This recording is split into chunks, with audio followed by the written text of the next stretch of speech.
ఎవరు వచ్చినా భయపడవలసినటువంటి అవసరం లేదు. భయపడితే తెలంగాణ వస్తుండేనా? తెలంగాణ రావడానికి మీరు కూడా కారణం కదా. కాబట్టి మధ్యలో పోలీసు వాళ్ళు ఆపుతుండొచ్చు, అరెస్ట్ అవుతుండొచ్చు, ఏమైతుంది? ప్రాణం తీస్తారా? కాబట్టి మరి మీ యొక్క సెంటరింగ్ మేస్త్రీలు, గుత్తదారులు, మీ దగ్గర పనిచేసే లేబర్ అందరిని తీసుకొని సెక్రటరియట్ ముట్టడిగో 15వ తారీఖు నాడు మేము చేస్తున్నామని మీరు ఈ గవర్నమెంట్ ఎట్లా దిగిరాదో మేము చూస్తాం.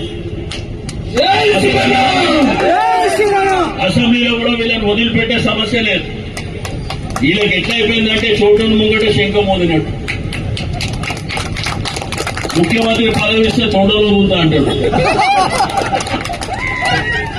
కిందేసి తొక్కుతా అంటాడు. అసలు ప్రభుత్వాన్ని నడిపించే విధానం ఏంది, తొక్కుడేంది, తొండలేంది? మీ అందరికీ నేను కోరేది ఒకటే, పోరాటం చేస్తే పోయేదేం లేదు. నిలబడి కొట్లాడాలి. నిలబడి కొట్లాడితే అన్ని సాధించుకుంటాం. వాళ్ళని అడుగుదాం. లేబర్ డిపార్ట్మెంట్ మీటింగ్ పెట్టినప్పుడు మీరు రేట్లు తెప్పించుకోండి, మా ముడి సరుకులకు సంబంధించిన రేట్లు తెప్పించుకొని ఎప్పుడో 10 సంవత్సరాల కింద ఉన్న రేట్లు ఎట్లా ఇస్తారని అడగాలి.